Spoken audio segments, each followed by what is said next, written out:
Olá, pessoal. Bom dia, boa tarde, boa noite. Vou fazer esse vídeo para explicar um tema que a gente já deu e vou alimentar para vocês poderem relembrar. Vou alimentar o Moodle e vou falar sobre a aplicação do estudo de micro-organismos em saúde e agricultura. Roteiro, vou falar a introdução, objetivo, desenvolvimento e algumas considerações finais a respeito dessa aula. Antes de a gente situar os micro-organismos, é importante que a gente uma unidade, o que significa disciplina, é uma unidade de tamanho, em que os organismos, de acordo com seus tamanhos, eles foram classificados. Então, a unidade de micro, ela vai até 1 milímetro dividido em 1000 partes, né? Então, aqui nós temos a classificação de algumas vidas que nós temos no solo e até mesmo no planeta, que executam funções biológicas essenciais, que poderiam estar agrupados dentro de um grupo chamado de micróbios, né? Mas que eles são subdivididos em microbiota, microfauna e mesofauna. Dentro da disciplina, classicamente, nós estudamos, né, aqui as bactérias, que ficariam dentro do grupo das microbiotas, a fauna, a microfauna, né, os fungos, os nematóides, os protozoários, os rotíferos. Os vírus, talvez, né, eles estariam dentro de um outro grupo. Ele não é considerado um organismo, mas ele ainda é muito menor que uma bactéria aqui, né? Então, a unidade de medida dele é dado em nanômetros. E assim por diante, aí você vai ter meso, macro, megafauna, em que vão ter tamanhos e proporções das dimensões do corpo superiores. Então, os fungos, algas e bactérias poderiam ser chamados de micro-organismos, porque eles são menores que 1 milímetro. A microfauna, representada por protozoários, rotíferos e nematóides, que são menores que 2 milímetros. A mesofauna, representada por ácaros, colêmbolos, equitrídeos, né, que tem de 2 a 10 milímetros, e aqueles que são maiores que 10 milímetros são chamados de macrofauna, representados por bactérias, cupins, formigas, coleópteros, aracnídeos, miriápodes e outros organismos maiores que a gente conhece e que a gente identifica hoje no mundo. As funções dos organismos, eles estão com os resíduos que são produzidos pela natureza, resíduos de diferentes categorias, categoria mineral, animal, vegetal, em que os micróbios são capazes de decompor e devolver esses nutrientes, esses componentes que fazem parte da matéria, da constituição química desses organismos vivos ou mortos, em que eles depositam, eles devolvem para a natureza, realizando o que a gente chama de ciclagem biológica.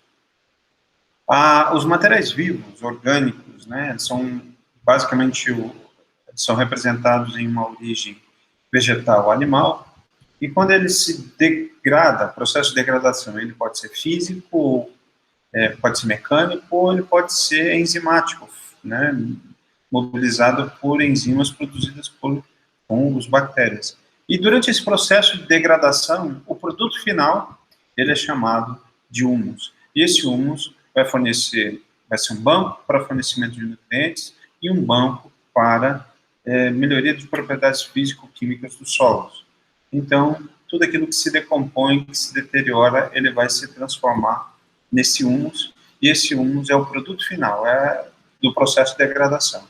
Então, por isso que a gente não pode colocar o material orgânico puro, eu preciso passar por um processo de degradação dele, de decomposição, de conversão dele em humus, e é esse humus, depois de mais ou menos 2 a 3 meses, que os resíduos que você utiliza de fonte animal ou vegetal, eles decompõem, você vai devolver para a planta, vai devolver para ser utilizado como adubação.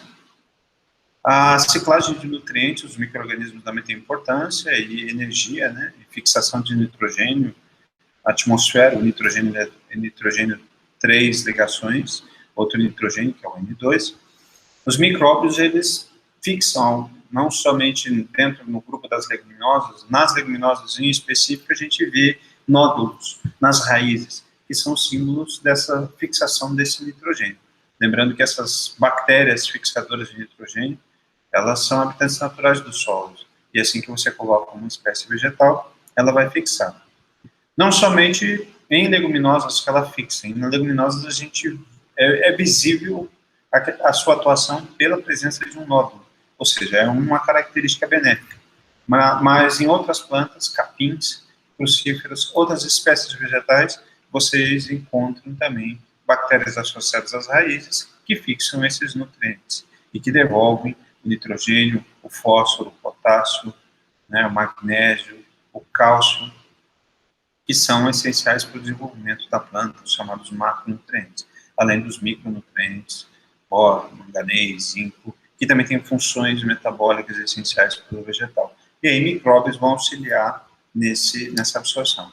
Eu sempre costumo dizer que os micróbios, eles são como se fossem a ponte de ligação do nutriente, que ele fica sempre dissolvido numa solução do solo, e aí a planta vai absorver.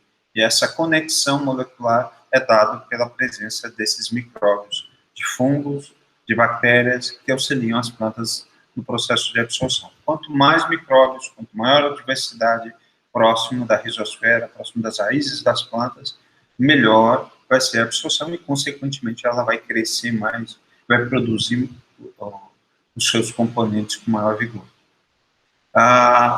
Outras funções é a produção de compostos complexos que contribuem para a agregação do solo, a decomposição de compostos estranhos, compostos xenobióticos, né? Então, tudo aquilo de ação antrópica que prejudica a agricultura, que prejudica a vida do homem no planeta, os resíduos de lixo em aterros sanitários, os resíduos de adubação química, muitos desses excessos, dessas moléculas são tóxicas, resíduos de vazamentos de petróleo em ambientes marítimos, resíduos de agrotóxicos, fungicidas, inseticidas, herbicidas, eles podem ser degradados através de complexos enzimáticos oriundos de micro-organismos. E aí, consequentemente, devolve, degrada, separa em várias porções e faz com que a molécula perca a sua ação toxigênica, né? Ou a sua ação desse composto estranho que é lançado no ambiente. Então, existem até empresas que comercializam populações, bactérias específicas que têm essa função de fazer remediação de áreas degradadas por esses poluentes no ambiente. O controle biológico de pragas e doenças, né, a gente sabe que esses dias eu vi um vírus para controle de fungos que são patogênicos em plantas. Então, vocês têm várias características de fungos contra nematóides, bactérias contra fungos e vice-versa. Tudo vai depender dessas relações. A descoberta desses agentes de controle biológico, geralmente vai estar próximo ao sintoma da doença, da praga que você vai encontrar. Então, no corpo, coabitando no corpo de um inseto, você vai encontrar um agente ali de controle biológico. É essa forma que o homem tem de detectar, de isolar esses organismos e utilizá-los, multiplicá-los em grande escala para controle de pragas e doenças. No planeta, a gente sabe que existem organismos que são produtores, né? 75% do planeta é coberto por água, oceanos, e aí os vegetais, os fitoplânctons, né? São aqueles organismos que ficam ou fixados no solo ou ficam flutuantes na água, em que eles pegam a radiação solar. Essa radiação solar vai ser o agente que vai pegar o CO2 dissolvido, ou na água, ou no ar, no caso dos vegetais em planta terrestre, que pela fotossíntese vai transformar esse CO2 em uma molécula de açúcar, e que isso vai ser a base para a cadeia e as relações entre os seres vivos. Nessa imagem, o meu intuito é mostrar essas relações. Um caramujo que se alimenta de um vegetal, e depois vocês vão ter lambaris que vão se alimentar de caramujos. Então, são diferentes categorias. Aqui nós temos um organismo herbívoro que come esse vegetal, depois nós temos um consumidor primário representado pelos lambaris, e depois peixes maiores se alimentam dos lambaris, que seriam um consumidor terciário, e depois uma ave à margem do rio, né, um tucano, né, um pelicano, vai se alimentar desses peixes maiores, que vai representar um consumidor quaternário. Então, essas categorias onde abrangem animais herbívoros, abrangem diferentes categorias de consumidores em que eles mantêm as relações entre número de espécies no ecossistema equilibrada pelo fato dessas relações entre consumidores, entre produtores, consumidores que nós temos no planeta. Em muitas situações, o desencadear de uma praga, ela é decorrente de algum tipo de distúrbio que o homem faz que prejudica essas relações entre esses seres. Às vezes a gente vê naqueles canais Discovery Channel e fica, né, com muita pena quando você vê um leão se alimentando de uma presa, né, de um outro animal herbívoro, ou um animal doente, um cervo, mas isso é a base da sustentabilidade do equilíbrio entre as espécies. A forma de agir, a natureza de cada indivíduo vai fazer com que não hajam distúrbios de número de espécies sobrepondo outras. Quando isso acontece, caracteriza as relações sociais que vão prejudicar as relações com outros seres.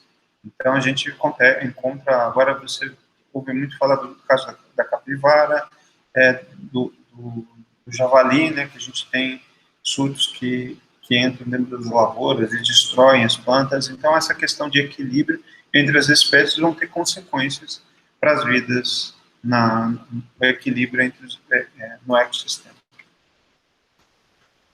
E aqui os consumidores que eu estou falando, né, que é mais ou menos isso. E aí, dentre todos esses processos, nós falamos das relações entre um produtor vivo, um consumidor primário, secundário, terciário, quaternário com a água. Nós temos quando esses organismos vivos eles morrem, ou os seus dejetos, os seus resíduos produzidos, eles são alvo do processo de desintegração que eu falei no slide anterior, que é o processo de decomposição do material vivo. Então, os bactérias e fungos e vírus são grandes responsáveis por esse processo de ciclagem, decomposição, produção desse humus e devolução para a natureza daquilo que os seres exploraram. Então, fazendo com que haja um saldo nulo, né, um saldo em equilíbrio durante esse processo. Esse saldo ele só não é nulo por causa das relações que nós temos no planeta do homem com as ações antrópicas, fazendo com que, talvez inconscientemente, ele faça com que uma espécie progrida em detrimento de outra, né, se multiplique em detrimento de outra.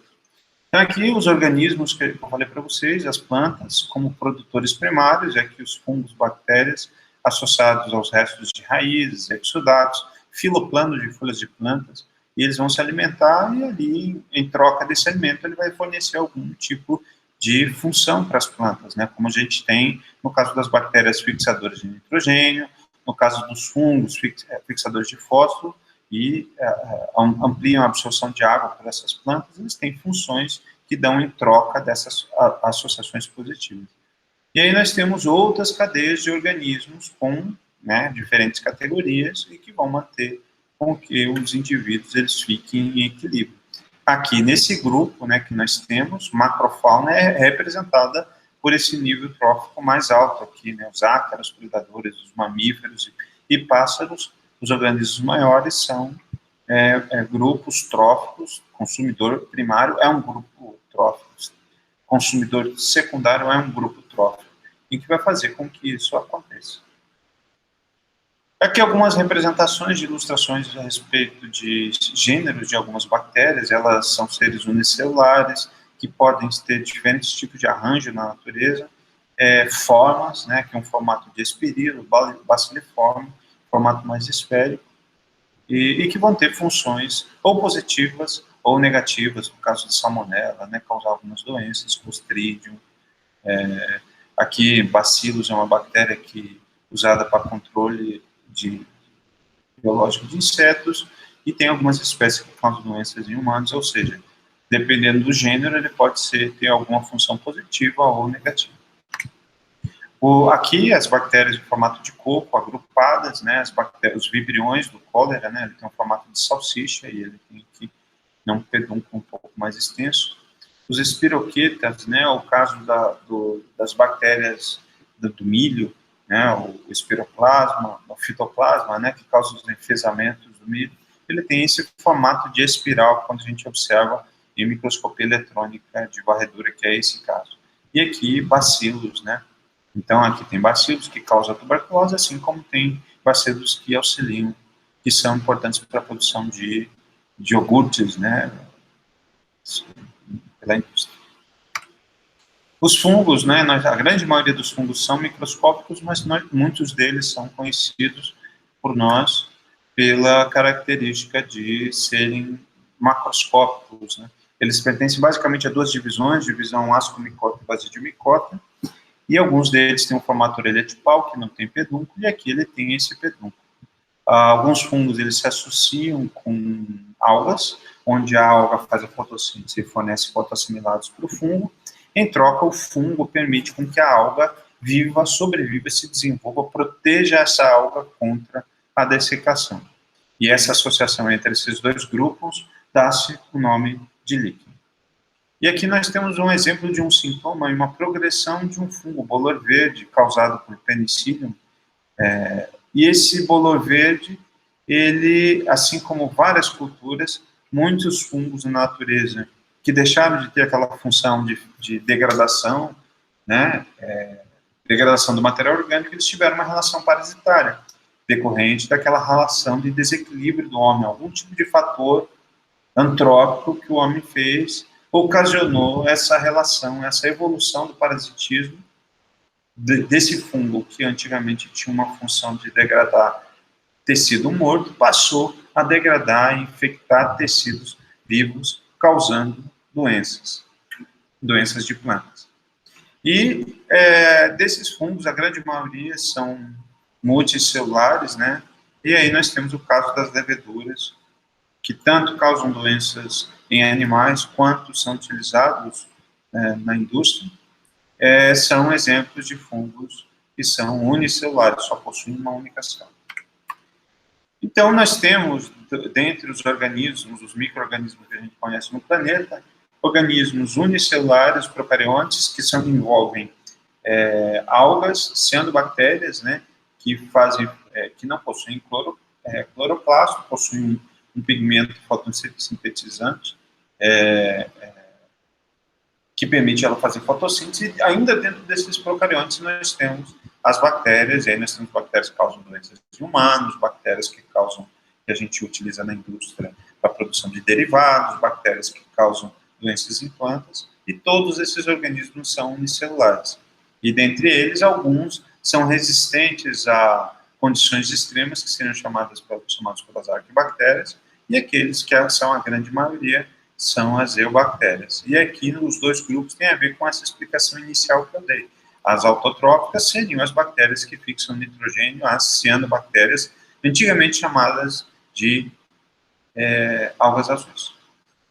E os heterotróficos são aqueles que sempre precisam de uma fonte de carbono externo, que é característico desse grupo de bactérias. Então, nós temos esses dois tipos para os procariontes, para as bactérias. Lembrando que bactéria procarionte não tem nada a ver com protozoa. Protozoa é um eucarioto, né, um protista que vai estar dentro desse grupo, que ele tem membrana que envolve o núcleo, ele tem uma série de características, né, membrana que envolve o núcleo, organelos especializados, que são as características dos eucariontes.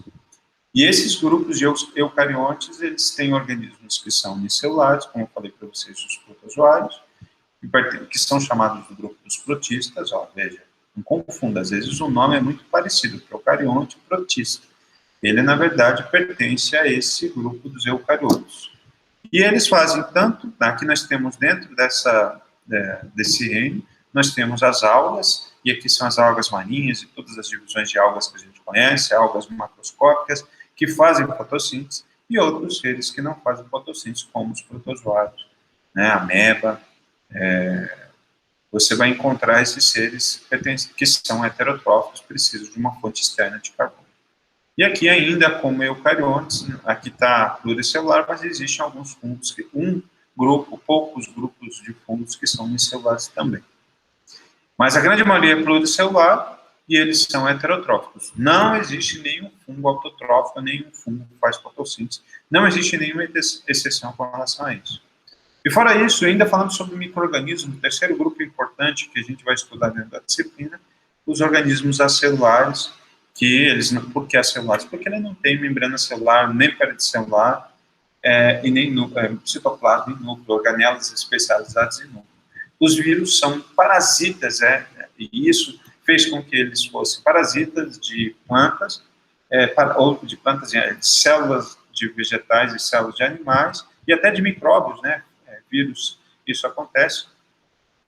Por que isso acontece? Porque eles não têm as organelas, não têm o citoplasma organizado. A única coisa que ele tem é uma capa proteica, uma membrana que protege essa capa, né? Que a gente chama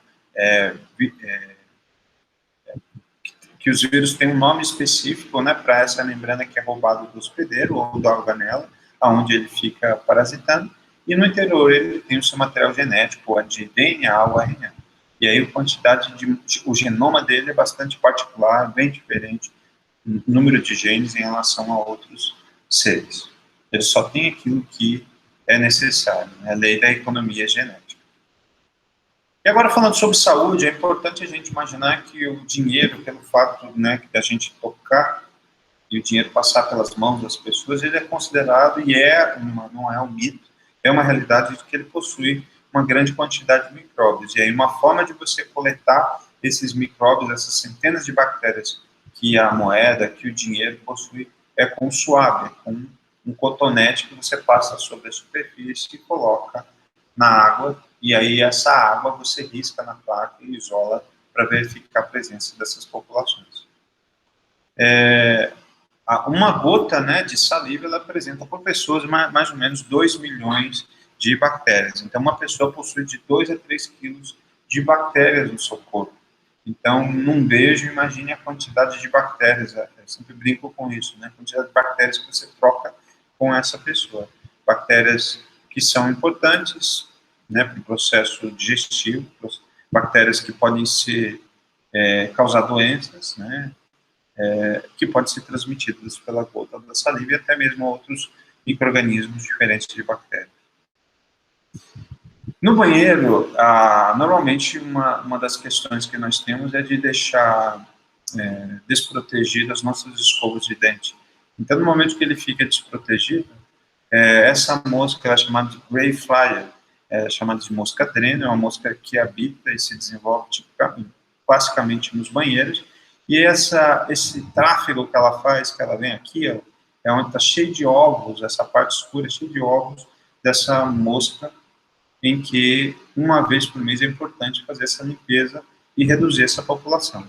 E aí o que ela faz? Ela voa daqui, senta na escova e deixa ali mais ou menos 10 milhões de bactérias no momento que ela senta na escova. Uma forma de você tratar, você pode usar uma substância sobre a escova para mantê-la limpa, que é o gluconato de clorexidina. É uma das opções para essa situação. Ao lavar a escova, às vezes você está com a mão suja e a gente tem sempre o costume de passar o dedo. Então, isso é uma forma de você estar contaminando aqui um objeto em que você leva a boca e que depois pode transmitir doenças. A mesma coisa existe em procedimentos, né? Então, a questão de você fez número 1, número 2, fez xixi ou fez cocô na privada, é importante que você tampe a privada, porque os aerosóis da água, né, que entram em alta pressão para levar esses dejetos para o seu sistema de esgoto, ele eleva e ele fica flutuante. E você vai inalar esses componentes, esses micróbios que podem ser liberados. Então, ele é considerado um erro quando a gente puxa a descarga e deixa a tampa aberta. A tampa aberta serve para fornecer essa proteção da elevação, que ele chega até 6 metros de altura, da elevação desses aerosóis que a gente muitas vezes não enxergam. A tábua de passar carne é um bom meio de cultura. À medida que vai passando o tempo, os resíduos que ficam, mesmo você lavando, eles vão se proliferando na tábua de passar, tábua de carne, desculpa, passar carne, nada a ver. E aí se recomenda sempre, para você cortar os legumes, as verduras, as frutas, utilizar uma tábua de vidro, que ela seria mais, sanitariamente, você teria menor população microbiana. Outro grande vilão, esses dias eu vi um médico falando que ele tem uma série de conservantes e produtos que é um crime, né? Então, ele recomendando que não comesse por esses aspectos de saúde, salsicha, no sul a gente chama de ervilha, né, que a gente usa para cachorro-quente, recomenda-se que nunca comer essa salsicha crua. E, geralmente, você procurar no YouTube os vídeos de como produz as salsichas, dizem que o processo não é uma coisa muito bonita de se ver. Tudo aquilo que sobra do resíduo do abate, eles reaproveitam com a fabricação da salsicha. Então, recomenda-se que se faça a fermentação por 5 minutos, porque a salsicha crua, ela possui a presença dessa bactéria chamada Listeria. Aqui, uma foto de uma bactéria extremamente importante, bastante conhecida de vocês. Quando eu falei do dinheiro, quando eu falei de contaminações envolvendo coliformes fecais, a gente está falando dessa bactéria gram-negativa aeróbica, onde 80% do coliforme fecal, quando você vai fazer suas necessidades e não lava as mãos, você vai ter gastroenterites, que nada mais é a desinteria, dor de barriga que a gente encontra. Então, essas bactérias fazem fermentação da lactose. Eu posso fazer um teste para detecção, existem vários caldos ou meios de cultura que permitem vocês observarem em líquidos, em sólidos, né, sólidos dissolvidos em água estéril, ou componentes, né, da alimentação, em que você pode detectar se no processamento o alimento foi ou não contaminado por essa bactéria que tem essa função, que ela pode causar a morte, né? No passado, muitas pessoas, por causa dessa questão de higiene, essa bactéria provocou muitas mortes por uma questão de falta de conhecimento. Então, considerando nós estamos no ano 2020, nós tivemos, só considerando depois de Cristo, né, muitas informações, grandes passos da ciência e grandes passos do conhecimento, eles permitiram a civilização caminhar, seguir um caminho evolutivo, um grande salto. Demorou tanto tempo, né? O que eu quero dizer é que demorou tanto tempo de 2000, do ano zero para 2020, só a partir de 1950, 1910, que grandes descobertas foram feitas pelo homem que melhoraram a qualidade de vida, né? Basta a gente imaginar a perspectiva de vida da mulher, do homem no passado, antes de 1900, né? Na época do descobrimento do Brasil, em 1500, quando os portugueses chegaram. Imagine como que era essas relações, pela falta de conhecimento de vida microbiana, por falta de conhecimento sobre condições de higiene, sobre a escassez de informações relacionadas à medicina, às ciências como um todo, à agricultura como um todo. Então, a gente às vezes tem que imaginar, principalmente quando a gente age de uma maneira a levantar bandeiras que parece que a gente está na época do período feudal, né? Levantar bandeiras de ódio com relação à mulher, né? Relações de misoginia, relações de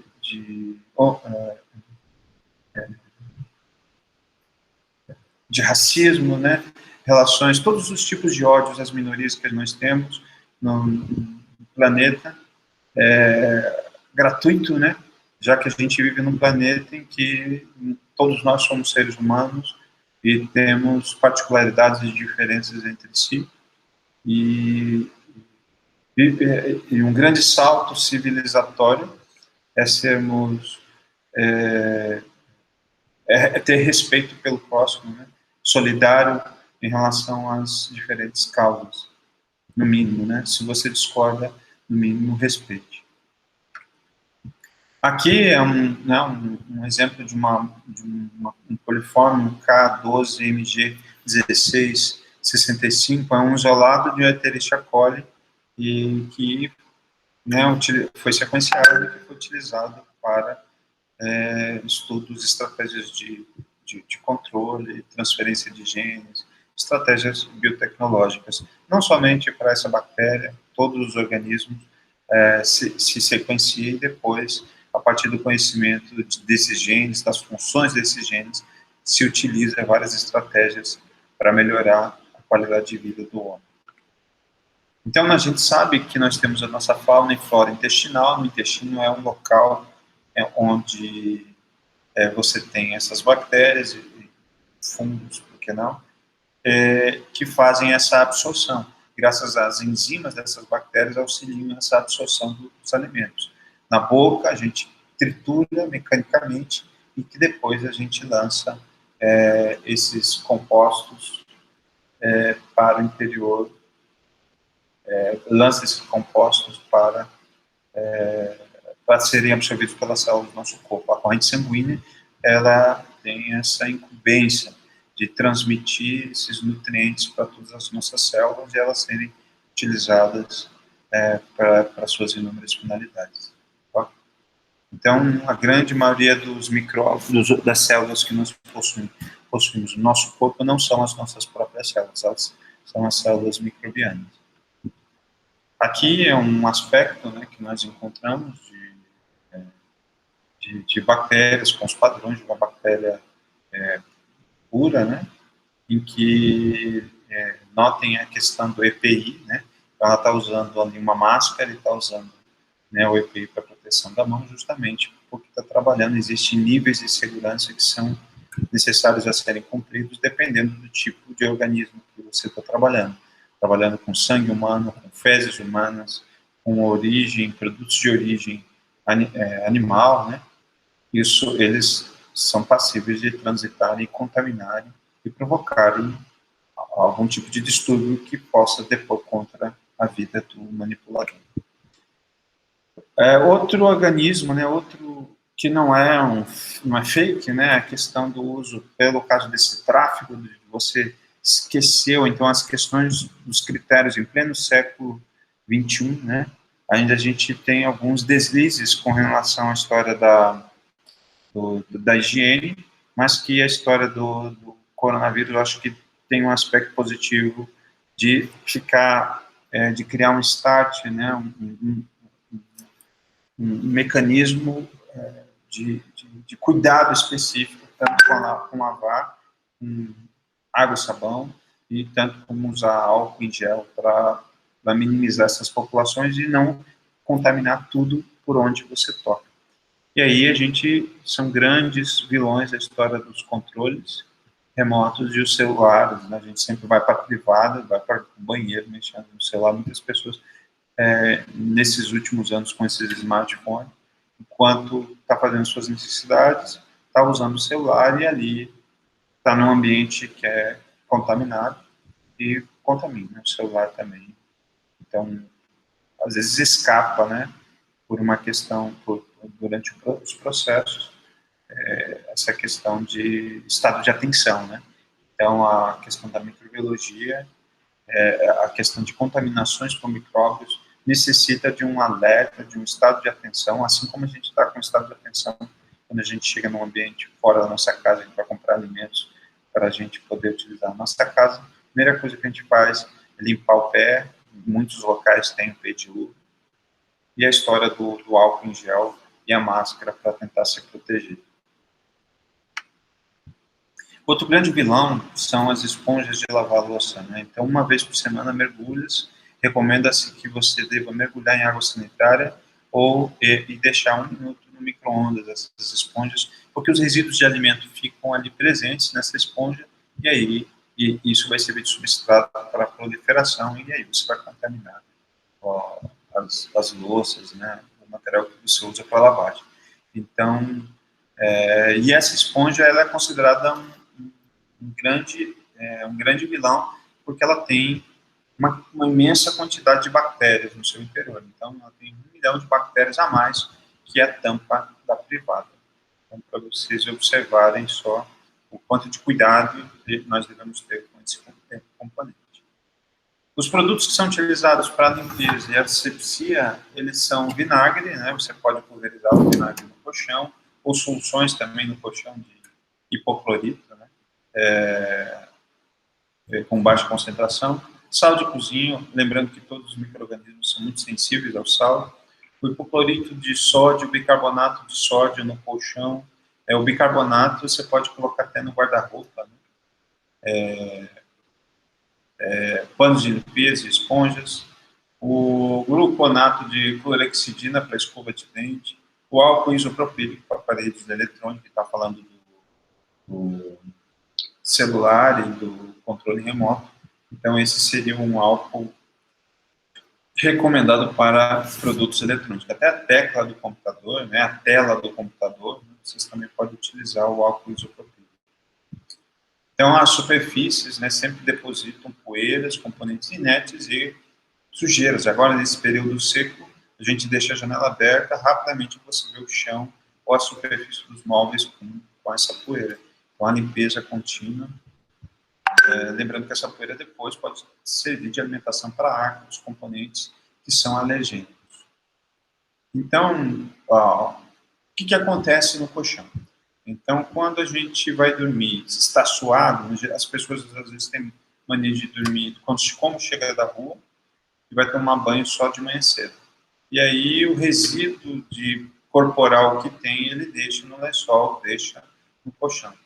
E isso vai servir de alimentação para a proliferação de ácaros, e esses ácaros vão produzir fezes, e essas fezes serão alergênicos. O suor vai servir de substrato, né, de quem dorme, ou até mesmo de quem não toma banho, enfim. Vírus podem se proliferar, poeira pode se depositar nesse colchão, pode absorver, são espumas. Mofos, né, que são fungos, e principalmente mofos, eles requerem de um período em que a umidade do ar esteja tem uma grande quantidade de ar, e aí ele vai se proliferar.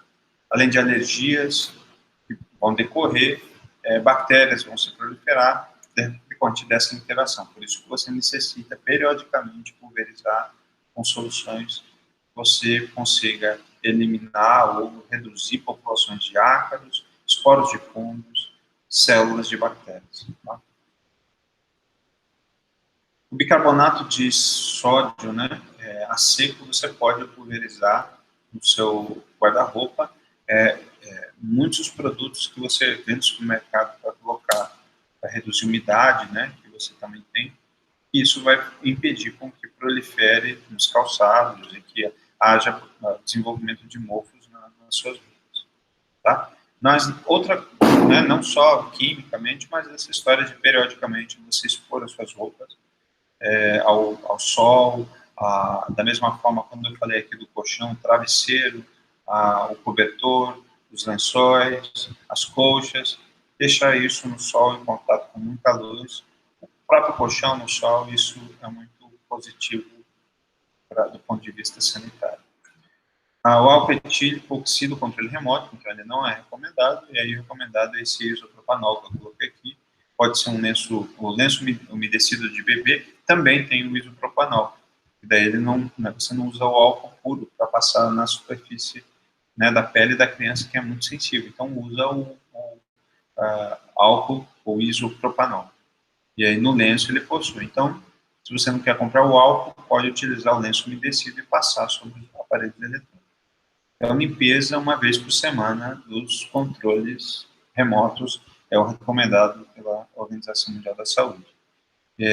Os telefones fixos também podem ser utilizados e usar essa limpeza. Recomenda-se, né, o brasileiro é famoso nessa história de banho comparando com outros países, principalmente de países de clima temperado, tem um clima frio, e isso dá reflexo no hábito de tomar banho. O brasileiro principalmente no calor, no frio, né? No frio talvez até menos.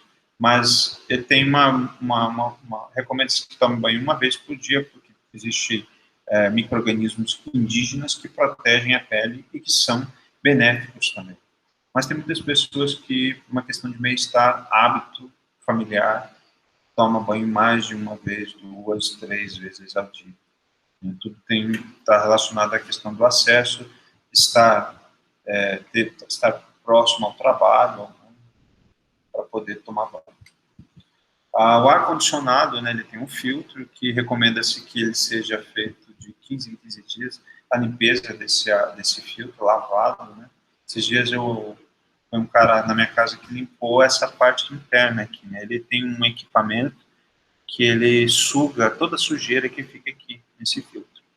Esse aqui dá para lavar com água e sabão, né, ele sai, lembrando que isso aqui, junto com o ar, ele vai contaminando o ambiente, que você vai ter espirros, vocês vão ter respostas alérgicas decorrentes dessa poeira que é lançada por esse vento frio. Agora é um período quente, né?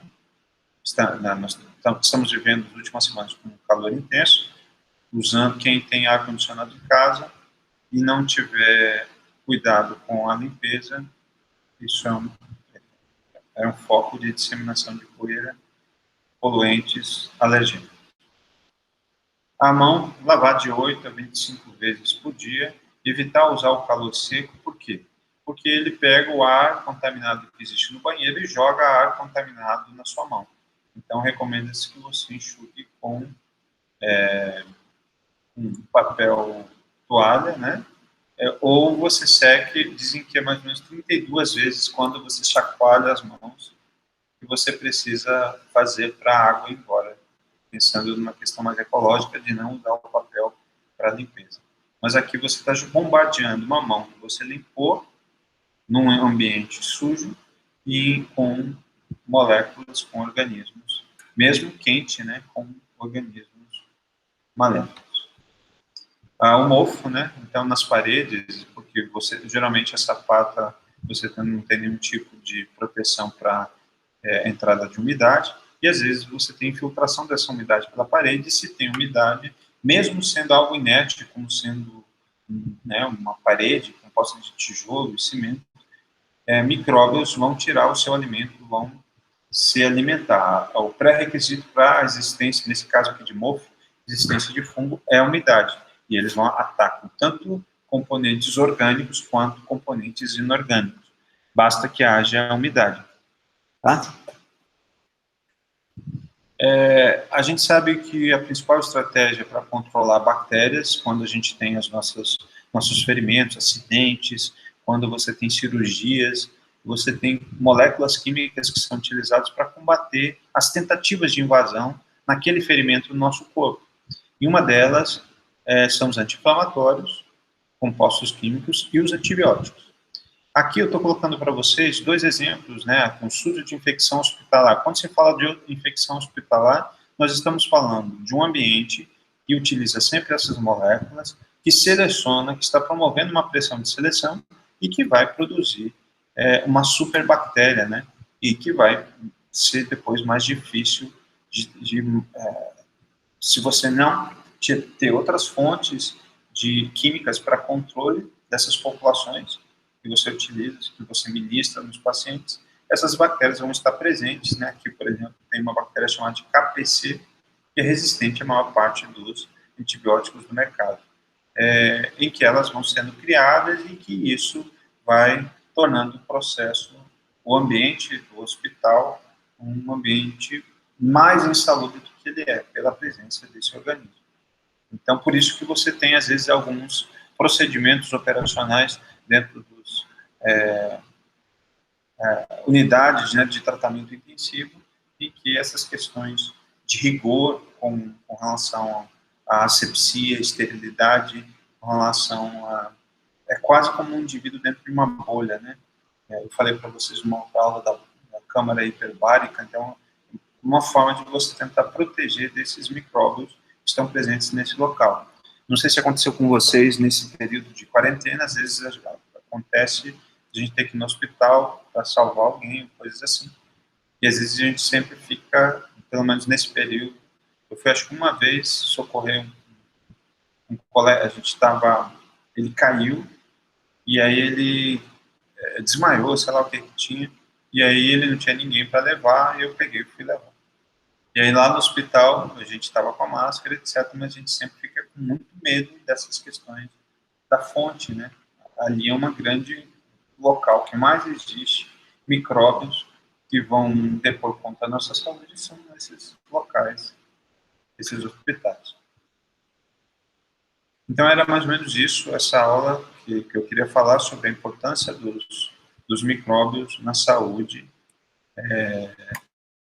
e as características dos micro-organismos com relação ao seu tamanho e as relações ecológicas na natureza. Tá?